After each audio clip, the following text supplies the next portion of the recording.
New video and updates के लिए bell icon पर प्रेस करें और ऑल पर सेट करें। शुरू करते हैं अल्लाह के बाबरकत नाम से जो बड़ा मेहरबान और निहायत रहम वाला है। तमाम तारीफ़ें मेरे अल्लाह रब्बुल इज़्ज़त के लिए हैं। खौफनाक कहानियों के मुअज़्ज़ज़ नाज़रीन को मेरी तरफ से अस्सलाम वालेकुम। उम्मीद करती हूँ आप सब लोग खैरियत से होंगे, जहाँ होंगे खुश होंगे। हर रोज़ की तरह आज भी आप लोगों के लिए बहुत ड्रामनी कहानियाँ लाई हूँ जिन्हें आप लोग बहुत पसंद करेंगे। आज की पहली खौफनाक कहानी ज़ैनब शेयर कर रही है। ज़ैनब कहती हैं, हम लोग डीजी खान के रहने वाले हैं। आज आपके साथ हम लोगों की ज़िंदगी में पेश आने वाले बहुत से खौफनाक किस्से शेयर करना चाहती हूँ। आज से 15 साल पुरानी बात है। हम लोगों ने एक घर रेंट पर लिया। वो घर जो था काफ़ी ज़्यादा बड़ा घर था और घर पुराने दौर का बना हुआ था, जैसे बड़े बड़े सहन, और वहाँ पर बरामदा भी था और उस बरामदे में जैसे कमरे बने होते हैं, बिल्कुल पुराने ज़माने की कंस्ट्रक्शन पर वो घर था। हम लोगों ने वो घर ले लिया। तकरीबन 1 हफ्ता गुजरा, सब कुछ नॉर्मल था। 1 हफ्ते के बाद घर में कुछ छोटे मोटे वाक़यात होने लग गए। बरामदे वाला जो कोने वाला कमरा था, उस कमरे में जब भी हम लोग जाते थे, बैठते थे या वहाँ पर सोने की कोशिश करते थे तो बाकायदा महसूस होता था कि जिस तरह से कोई अनदेखी कुव्वत है, कोई अनदेखा वजूद है जो हमें वहाँ पर बैठने नहीं देता। या तो कमरे में बहुत ज़्यादा घुटन होने लग जाती थी या वहाँ पर कमरे में बाकायदा तौर पर धुआं सा भरने लग जाता था। बिल्कुल भी समझ में ये चीज़ नहीं आती थी। पंखा चला देते थे, दरवाजे खोल देते थे। हम लोगों ने ये डिसाइड किया कि इस कमरे में हम लोग उठते बैठते नहीं हैं, इस कमरे को फ़िलहाल हम लोग छोड़ देते हैं। बाकी के जो घर के कमरे हैं हम लोग उनको इस्तेमाल कर लेंगे, क्योंकि अम्मी ने यही बताया था कि बाज़ औक़ात जिन्नात की ऐसी इक़साम होती हैं जो इंसान पर अपना आप इस तरह से भी ज़ाहिर करते हैं, कभी जैसे धुएं की शक्ल में, बदबू की सूरत में, खुशबू की सूरत में, या फिर उस कमरे में उसका टेम्परेचर बाकी घर के जो कमरे होते हैं उनसे चेंज हो जाता है। मैंने भी से कहा कि हम लोग इस कमरे में नमाज़ पढ़ना शुरू कर देते हैं, शायद जो जिन्नात है यहाँ से निकल जाए। अम्मी ने कहा कि हो सकता है सफाई सुथराई, इस कमरे को पाक रखेंगे, साफ़ रखेंगे, इबादत करेंगे तो जिन्नात हमें तंग नहीं करेंगे। इशा का टाइम था। मैं उस कमरे में नमाज़ पढ़ने के लिए चली गई। वो कमरा कदरे बाकी कमरों से ठंडा इसलिए था, एक तो वो बरामदे के कोने वाला था और सेकंड छत के ऊपर भी एक रूम उसी के ऊपर बना हुआ था, तो वहाँ पर धूप भी कम लगती थी और शदीद गर्मी का मौसम था। मैं वहाँ पर उस कमरे में नमाज़ पढ़ रही थी। नमाज़ पढ़ते पढ़ते जिस टाइम मैं सजदे में जाती थी, मुझे बाकायदा महसूस होता था कि मेरे आसपास कोई चक्कर काट रहा है। जब सजदे से सर उठाती थी तो नज़र कुछ भी नहीं आता था, क्योंकि नमाज में मैं यहाँ वहाँ नहीं देख सकती थी। ऐसी नमाज के दौरान दोबारा मैं सजदे से जो ही मैंने सर उठाया, मुझे बाकायदा लगा कि काले, बिल्कुल काले रंग के पाँव हैं और छोटे पाँव हैं, जैसे वो मेरे से पीछे हटकर जैसे भागे हैं। मैंने जो ही नमाज पूरी की, मैंने सलाम फेरा तो मैंने पीछे पलट कर देखा तो वहाँ पर कोई भी मौजूद नहीं था। मैं बहुत सख्त डर गई। मैंने जल्दी से नमाज अपनी पूरी की, दुआ मांगी और मैं कमरे से बाहर निकल आई। मेरा सर और कंधे बहुत ज़्यादा भारी हो चुके थे। मैंने आकर ये बात अम्मी को बताई और उनसे ये कहा कि उस कमरे में मैं नमाज़ पढ़ी थी तो बार बार मेरे आसपास कुछ चक्कर काट रहा था। मैंने बाकायदा काले रंग के 2 छोटे छोटे पाँव भी देखे हैं और मेरा सर और कंधे बहुत भारी हो गए हैं। अम्मी ने कहा कि तुम अभी बावज़ू हो, तुम सूरत यासीन पढ़ो। मैं सूरत यासीन पढ़ने बैठ गई। जैसे मैं सूरत यासीन पढ़ती गई तो वो जो बोझ था मेरे कंधों पर, मेरे दिमाग पर, वो कम होने लग गया। अब ये रूटीन बन गई। सिर्फ एक दफ़ा मैंने वहाँ पर इशा की नमाज़ पढ़ी थी, उसके बाद उस कमरे से मुसलसल आवाज़ें आना शुरू हो गई। आवाज़ें ऐसी थी कि जिस तरह से बाकायदा कमरे के अंदर बारीक सी कोई चीख सुनाई देती है। अगर हम लोग घर के कामों में मसरूफ़ हैं तो उस कमरे से एक ऐसी आवाज़ सुनाई देती है जैसे बाकी कमरे में बैठे हुए लोग हमें पुकार रहे हैं। जाकर पूछते थे और देखते थे तो कोई नज़र नहीं आता था। 2 दिन के बाद की बात है। गर्मियों का, शदीद गर्मियों का मौसम था, तो हम लोगों ने बाहर सहन में चारपाइयाँ बिछाई हुई थी। अभी मगरिब का ही टाइम था, तो हम लोग उठे, मगरिब की नमाज़ पढ़ने लगे। सहन में जाए नमाज बिछाकर नमाज़ पढ़ रहे थे। मैं नमाज़ पढ़कर तो किचन में खाना बना रही थी। जैसे मैं किचन में काम कर रही थी, मुझे बाकायदा एकदम से महसूस हुआ कि जिस तरह से मेरे पाँव के पास आकर कोई चीज़ गिरी है। मैंने देखा पहले तो कोई चीज़ नहीं थी, एकदम से मेरी नज़र पड़ी तो मेरे पाँव के पीछे इतनी खौफनाक बहुत गंदी सी छिपकली थी और मुझे छिपकली से बहुत डर लगता है। मैं चीखें मारते हुए बाहर भागी और मैंने अम्मी से कहा कि बड़ी गंदी छिपकली मैंने किचन में देखी है, बहुत बड़ी छिपकली है, मुझे डर लग रहा है। अम्मी भागी, अम्मी के हाथ में जूता था। अम्मी ने वही जूता जाकर उस छिपकली पर मारा तो जो छिपकली थी जैसे उसको बहुत ज़ोर से वो लगा और वो तड़पने लग गई। अम्मी ने एक और जूता उसको मारा, छिपकली मर गई। अम्मी ने कहा कि बाहर से झाड़ू के साथ उठाकर इसको बाहर फेंक देते हैं। जैसे ही अम्मी, मुझे तो डर इतना लगता था, मैं तो उसको उठा भी नहीं सकती थी। तो जब अम्मी झाड़ू से उसको उठाने के लिए अंदर आई तो छिपकली गायब थी। हम लोगों ने पूरा किचन, अम्मी ने छान मारा कि वो मरी हुई छिपकली कहाँ गई, वो गायब हो गई। हम लोग तो इतना खौफजदा हो गए, इतना डरे कि ये पता नहीं ये मामला क्या है, ये बना क्या है, ये कैसे मुमकिन है कि अभी अम्मी ने उस छिपकली को मारा, वो छिपकली गायब कैसे होगी। और अम्मी ने इसको बाकायदा वो मार दिया था जब दूसरी दफ़ा जूता मारा था। खैर उसके बाद अम्मी ने वो फर्श वाली जगह धो दी। इसके बाद बड़ी गंदी सी स्मेल वहाँ से आने लग गई। हम लोगों ने 2-3 बार उस जगह को धोया, तब जाकर कहीं वो स्मेल ख़त्म हुई। उसी रात की बात है, हम लोग सोए हुए थे तो एकदम से मुझे ऐसा लगा कि जिस तरह से मेरे बालों को कोई छेड़ है, बाकायदा मेरे बालों में जैसे कोई हाथ लगाता है। मैं तो पहले बड़ी खौफजदा हुई थी, मेरी एकदम से आँख खुल गई। तो मैं क्या देखती हूँ, जिस तरह से एक छोटी सी बच्ची है मेरे सर की तरफ खड़ी है। वो बच्ची इतनी भयानक है, इतनी खौफनाक है, उसकी सुर्ख रंग की आंखें हैं और बिल्कुल मेरे सर वाली तरफ लेफ्ट साइड पर वो खड़ी है। तो इसको देखकर जब एकदम मेरी चीख निकली कि ये क्या है, तो वो भागते हुए बरामदे में उसी कमरे में गई, उसी कोने वाले कमरे की तरफ वो भागी। और वो इतनी तेज़ी से भागी कि जब मैंने शोर मचाया, सब जाग गए। अम्मी बहुत ज़्यादा डर गई, अब्बू, मेरे बहन भाई, हम लोग सब डर गए। मेरी छोटी बहन कहती है, मेरी छोटी बहन की उम्र 8 साल थी, वो कहती है कि जिस टाइम मैं रात को वॉशरूम में गई हूँ, मैं वॉशरूम से बाहर आई हूँ तो मैंने सीढ़ियों में एक छोटी सी बच्ची को ऊपर जाते देखा। मैं बहुत ज़्यादा डर गई और मैंने ये बात किसी को भी नहीं बताई, मैंने भी उससे देखा है। अम्मी ने कहा कि इस घर में तो फिर जिन्नात हैं और जिन्नात हमें बहुत ज़्यादा नज़र आ रहे हैं, तो कहीं जिन्नात हमें नुकसान ही ना दे दें। अब हम लोग कहाँ जाएंगे, हमने तो बड़ी मुश्किल से गर्मी के मौसम में ये घर देखा है। अब्बू ने कहा कि जैसे कैसे करके ये गर्मी के 2-3 महीने निकालते हैं, इसके बाद हम लोग घर चेंज कर देंगे, हमें यहाँ पर नहीं रहना, हम लोग यहाँ पर रह ही नहीं सकते। इसी तरह से अब ये रोज़ की रूटीन बन गई। दिन में किसी टाइम उस कमरे से किसी आवाज़ का आ जाना, बाकायदा कमरे को जैसे कोई दरवाजे को खोलता बंद करता है, ऐसी महसूस होती थी ये चीज़ें। क्योंकि जब हम लोग दोपहर के टाइम कमरे में बैठे थे, इतनी ऊंचे पंखों की आवाज़ होती है, जो पंखे चल रहे होते हैं, उस आवाज़ में भी बाहर से एक मखसूस आवाज़ आती थी। तो दोपहर का टाइम था, हम लोग अक्सर खाना खाने के बाद सो जाया करते थे। हम लोगों ने एयर कूलर लगाया हुआ था और हम लोग सब सो रहे थे। एकदम से मेरी अम्मी की आंख खुली, उन्हें ऐसा लगा कि जैसे बाहर गेट की बेल बजी है। अम्मी की आंख खुली तो अम्मी अभी बेड से उठकर जूता पहन रही थी। तो अम्मी कहती है कि बाकायदा जब मैं बरामदे से बाहर निकली हूँ, तो वो जो कमरे से बाहर निकली तो बरामदे के कोने वाला जो कमरा है, वहाँ से कोई झांक कर बाहर देख रहा था। उस वक्त वो एक औरत थी, वो बच्ची नहीं थी, वो एक औरत थी। और अम्मी कहती है बहुत ज़्यादा खौफनाक सा चेहरा था।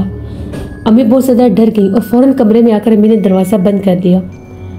आधे घंटे के बाद अम्मी ने दरवाज़ा खोला, बाहर कोई बैल नहीं हुई, बस वो एक ही आवाज़ आई थी। वो भी शायद अम्मी को चीज़ अपना आप जाहिर कर रही थी या उनकी आंख एकदम से खुल गई। हम लोग बहुत ज़्यादा उस घर में डरने लग गए। मेरे अब्बू एक आमिल को लेकर आए, वो एक बुज़ुर्ग थे, क्योंकि हम लोग चाहते थे कि हम कुछ अर्सा यहाँ पर गुजार लें। वो आए, उन्होंने वहाँ पर पढ़ाई की, तो उनका भी ये कहना था कि ये घर बहुत ज़्यादा असेफ ज़दा है, यहाँ पर बहुत ज़्यादा जिन्नात है। उनका जो मखसूस ठिकाना है वो उस कमरे में है, लेकिन वो पूरे घर में चलते फिरते हैं। अगर आप लोग ज़्यादा यहाँ पर रहेंगे, उनको तंग करेंगे, तो वो भी आपको तंग करेंगे। अब्बू ने कहा कि हम तो उनको तंग करते नहीं हैं, हमें उनकी निशानदेही हो गई थी कि एक कमरे में उनका बसेरा है, हम लोगों ने उस कमरे की तरफ आना जाना छोड़ दिया। इसके बावजूद वो हमें तंग कर रहे हैं, बच्चियों को नज़र आते हैं, मेरी बेटी को डराते हैं। उन्होंने कहा कि इसने इस कमरे में जो इबादत की है, इसलिए वो उसके अगेंस्ट हो गए, क्योंकि वो नॉन मुस्लिम मखलूक़ात हैं, वो नुकसान पहुंचाने वाले जिन्नात हैं। और अगर उनको उनकी जगह पर जाकर वो ये समझते हैं कि हम लोग कुरान पाक की इबादत इसलिए करें कि उनको वहाँ से निकालने आए हैं, बस फिर उन्होंने हमें हिफाजत का एक तावीज़ दिया और ये कहा कि ये तावीज़ आप लोग सब अपने गले में पहन लें, वो आपको तंग नहीं कर सकेगी, आपके करीब नहीं आ सकेंगे। इसके अलावा अगर वो आपको कहीं भी नज़र आते हैं, अगर वो आपको बुलाते हैं, आपके सामने भी आते हैं, जैसे आपके पीछे से कोई गुजर जाता है, आपको आहटें आती हैं, आपने उनके पीछे नहीं जाना। हम लोगों ने ऐसे ही किया। 3 माह तो हमने वहाँ पर गुजारे, जून जुलाई अगस्त के। वो 3 माह इतने भारी थे, इतने खौफनाक थे, कोई ऐसा लम्हा नहीं होता था कि जब हम लोग इस खौफ में मुब्तला नहीं होते थे कि यहाँ पर हमारे साथ कोई हादसा ना हो जाए। बाकायदा हम लोग अगर बाथरूम में नहा रहे हैं, वो बाहर से कुंडी लगा देते थे। अगर किचन में काम कर रहे हैं, किचन में अक्सर चीज़ों का नुकसान हो जाता था, गायब भी होती थी और नुकसान भी हो जाता था। नुकसान ऐसे होता था कि जैसे कोई चीज़ अगर डिब्बे में बंद करके रखी है, जब जाते थे तो वो चीज़ जो है वो गिरी पड़ी होती थी, ज़ाया हो जाती थी। 3 माह के बाद हमने उस घर से जब जान छुड़वाई तो हमने अल्लाह का शुक्र अदा किया। फिर हमें पता चला कि इतना बड़ा घर वो इतने कम किराए पर उन्होंने हमें कैसे दे दिया। तो ये हमारी एक कहानी थी। वो शुक्रिया ज़ैनब आपका, अल्लाह से रहम मांगना चाहिए। लोग बिना सोचे समझे बस अपनी चीज़ को आगे निकालने के लिए या उस ख़राब चीज़ से भी कुछ कमाने के लिए लोगों की ज़िंदगियों को नुकसान पहुंचा देते हैं। तो आज से ज़्यादा घर जो होते हैं वहाँ पर रहना वाकई ही मुश्किल होता है। बढ़ते हैं एक और खौफनाक कहानी की तरफ। ये खौफनाक कहानी फ़ारूक शेयर कर रहे हैं। फ़ारूक कहते हैं, आज मैं आपके साथ अपनी ज़िंदगी में पेश आने वाली बहुत ही ज़्यादा ड्रामनी कहानी शेयर करना चाहता हूँ। मैं लाहौर का रहने वाला हूँ। आज से 6 साल पुरानी बात है। गर्मियों का मौसम था, दोपहर का टाइम था। मैं अपने कॉलेज से वापस आ रहा था। मैं साइकिल पर था। इतनी शदीद गर्मी थी और मुझे बड़ी सख्त प्यास लगी हुई थी। अभी मैं मार्केट से दूर था, मैं जाकर किसी जगह से पानी वगैरह लेकर नहीं पी सकता था। मैं एक जगह से गुजर रहा था, वहाँ पर काफ़ी ज़्यादा जैसे दरख्त भी थे। वहाँ पर एक पानी वाला जैसे नलका लगा होता है वो लगा हुआ था। मैंने सोचा मैं इस नलके से पानी पी लेता हूँ। मैंने अपना साइकिल एक जगह पर खड़ा किया, आसपास देखा, कोई भी नहीं था। शायद किसी ने सवाब की नीयत से वहाँ पर वो नलका वगैरह लगवाया हुआ था। जैसे ही मैंने पहले वो नलके का पानी निकाला कि पता नहीं कब से इसको यूज़ किया है, लेकिन वहाँ पर पानी बिखरा हुआ था। उसके बाद मैंने पानी पहले चखा, पानी मीठा था। मैंने अपने हाथ मुँह भी धोए, मैंने पानी पिया, मुझे बहुत सुकून आया। अभी मैं वहाँ पर खड़ा ही था तो एकदम से बड़ी ठंडी हवा चलने लगी। मुझे बहुत अच्छा लगा। वो सारी जो गर्मी में बर्दाश्त करके आया था उसमें मुझे कमी महसूस हुई। तभी एकदम से मेरे सर के ऊपर जैसे कुछ चीज़ गिरी है। मैंने जैसे अपने सर पर हाथ मारा तो वो एक कपड़ा सा था। मैंने उस कपड़े को देखा तो वो काले रंग का एक कपड़ा था। मैं बड़ा परेशान हुआ कि ये काले रंग का कपड़ा मेरे सर पर किसने फेंका है। मैं दरख्त के ऊपर देखने लगा, वहाँ पर कोई किसी जगह पर कोई बांधे हुए कपड़े का निशान नहीं था। कपड़ा बिल्कुल खाली था, यानी कोई उसके ऊपर कोई चीज़ नहीं लगी हुई थी, कोई मिट्टी, कुछ भी नहीं था। ऐसा था बिल्कुल नया नकोर वो कपड़ा है, जैसे अभी मार्केट से लाकर किसी ने वो कपड़ा मेरे सर के ऊपर जैसे वो फेंका है काट के। और वो काटा हुआ भी बड़ी खूबसूरती से, नफासत से था। मैं तो डर गया। मैंने वो कपड़ा वहीं फेंक दिया और मैंने अपना साइकिल लिया और मैं अपने घर की तरफ रवाना होने लगा। साइकिल इतना वज़नी कि साइकिल तो मेरे से चलाया ही नहीं जा रहा था। ऐसे लग रहा था कि जैसे इस एक साइकिल के ऊपर 5 लोग बैठे हुए हैं। मैं समझूं कि साइकिल ख़राब हो गया है। मैंने साइकिल की चेन वगैरह जैसे भी उसको चेक करते हैं, उसके पैडल्स चेक किए कि ये दिखने में तो बिल्कुल ठीक है, फिर साइकिल को हुआ क्या है। साइकिल चलाने की कोशिश करूं, एक कदम भी आगे ना बढ़ा सकूं। थोड़ा सा आगे चले फिर रुक जाए, थोड़ा सा आगे चले फिर रुक जाए। अब मैं बहुत ज़्यादा डर गया। वही जो वेट मैं अपने साइकिल पर महसूस कर रहा था, मुझे ऐसा लगे कि वो मेरी टांगों पर और पैरों पर भी वही वज़न आ रहा है। मैं डर गया कि मैं क्या करूं, मैं किधर जाऊं। मैं तो इस वीराने में यूं बेयारो मददगार खड़ा हूं। मैं इस हद तक बेबस हो चुका था कि मैं वहाँ पर किसी को मदद के लिए भी नहीं पुकार सकता था। वो एक वीरान और सुनसान रास्ता था। मुझे नहीं पता मेरे साथ क्या हुआ। मैं वहीं गिरा और बेहोश हो गया। कितनी देर में वहाँ पर बेहोश रहा मैं ये भी नहीं जानता। जब मेरी आंख खुली तो मैं एक मस्जिद के अहाते में था, सहन में था। मेरे आसपास कुछ लोग मौजूद थे और एक मौलवी साहब मुसलसल तस्बीह पर कुछ पढ़ाई कर रहे थे। मैंने उन लोगों से पूछा कि मैं कहाँ पर हूँ, तो उनमें से एक बूढ़े शख्स ने मुझे कहा कि तुम फलां फलां जगह पर बेहोश पड़े थे, हम लोग तुम्हें उठाकर मस्जिद में ले आए क्योंकि हमें पता चल गया था कि तुम्हारे ऊपर किसी चीज़ का हमला हुआ है। मैंने उन लोगों को सारी बात बताई। मौलवी साहब ने पढ़ाई मुकम्मल करके जब दम किया तो लोगों को मैंने सारी बातें बताई। तो मौलवी साहब का ये कहना था कि जिस जगह पर जिस नलके से मैं पानी पी रहा था वहाँ पर उस टाइम बहुत सख्त मखलूक मौजूद थी। वो जिन्नात थी, जो भी चीज़ थी, जिन्नात की जो भी किस्म थी, वो बड़ी सख्त मखलूक थी। उसने जो मेरे सर पर वो रुमाल और कपड़ा फेंका था उसका मकसद ये था कि वो अपना आप जाहिर कर रहा था कि मैं यहाँ से चला जाऊँ। लेकिन मैं उस चीज़ को समझा नहीं और मैं फिर भी वहीं पर खड़ा रहा। तो उसने मेरे ऊपर हमला करने की कोशिश की। मुझे बाकायदा वो चीज़ मेरे ऊपर हावी होने की कोशिश उसने की। मौलवी साहब का ये भी कहना था कि ये जिस तरह से कोई औरत मखलूक है, यानी जैसे कोई जिन्नी या कोई चुड़ैल आफत होती है, ये वो थी। उसके बाद मुझे उन्होंने सख्ती से मना किया कि दोबारा इस रास्ते से तुमने 21 दिन नहीं गुजरना, वरना वो मखलूक तुम्हें जानी नुकसान भी दे सकती है। मैंने लोगों का शुक्रिया अदा किया। मैं अपने इलाके से बहुत दूर था। घर वापस आया। घर वाले अलग परेशान थे कि रात होगी और मैं कॉलेज से नहीं आया। मैंने उन्हें सारी बात बताई। मेरे आने से पहले वो हर जगह से बेचारे मुझे ढूंढ रहे थे। घर पहुंचा जब उनको सारी बातों का पता चला, अम्मी बहुत परेशान हो गई, अब्बू परेशान हो गए। कुछ दिन मैंने कॉलेज से छुट्टी ले ली क्योंकि मेरा बुखार नहीं उतरता था और मुझे डरावने ख्वाब आते थे। ख्वाब में मुझे एक भयानक औरत नज़र आती थी और वो औरत जिस तरह से बाकायदा मेरे ऊपर कुछ पढ़ाई करती है, कभी मेरे बिस्तर के पास खड़ी होती है और जब मेरी आँख खुलती थी तो मेरे पास ऐसी स्मेल होती थी जिस तरह से कोई चीज़ जलाई गई है। ऐसा उस चीज़ का मेरे ऊपर असर हुआ था। कुछ अर्सा तो मैं ठीक रहा। कुछ अरसे के बाद मुझे अपने जिस्म पर किसी चीज़ का असर ऐसे महसूस होता था कि जैसे मेरे जिस्म में कोई चीज़ उतरती है। मेरी हालत गैर हो जाती थी। मुझे गुस्सा आता था। मैं घर वालों से लड़ता था। चिड़चिड़ा हो गया था। पढ़ाई भी छूट गई थी। तो फिर मेरे अब्बू ने मेरा बाकायदा इलाज करवाया। तकरीबन 3 माह मेरा इलाज होता रहा। मैंने तवीज़ात पिए भी, मैं नहाया भी, गले में भी पहने, तब जाकर मैं ठीक हुआ। तो ये मेरी एक कहानी थी जो मैंने आपके साथ शेयर की। बहुत शुक्रिया फ़ारूक आपका।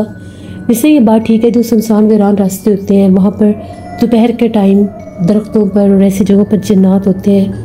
अल्लाह से हमेशा रहम मांगना चाहिए। अल्लाह हम सबकी हिफाजत करे। ये थी आज की खौफनाक कहानी। अपना फीडबैक मुझे ज़रूर दें, आप लोगों को कैसी लगी। आप लोग भी अपनी खौफनाक कहानियाँ शेयर कर सकते हैं डिस्क्रिप्शन बॉक्स में दिए गए email ID nasheenwit57@gmail.com पर। इसके अलावा आप लोग मुझे कमेंट बॉक्स में भी स्टोरी शेयर कर सकते हैं। हॉरर स्टोरीज उर्दू पर मैं बिल्ली नॉवल की आज नेक्स्ट एपिसोड ऑन एयर करूँगी, उसको भी विजिट करें और सब्सक्राइब करें। स्केरी उर्दू टेल्स मेरी सिस्टर का चैनल है, उनको भी जाकर सब्सक्राइब करें एंड सपोर्ट करें। खौफनाक कहानियाँ सुनने के लिए यूट्यूब सर्च बार में खौफनाक कहानियाँ लिखें, आप लोगों को मेरा चैनल मिल जाएगा। या फिर आप माइक बटन पर बोल कर भी मेरे चैनल को सर्च कर सकते हैं। इंशाल्लाह कल आप लोगों के साथ फिर मुलाकात होगी किसी नई खौफनाक कहानी में।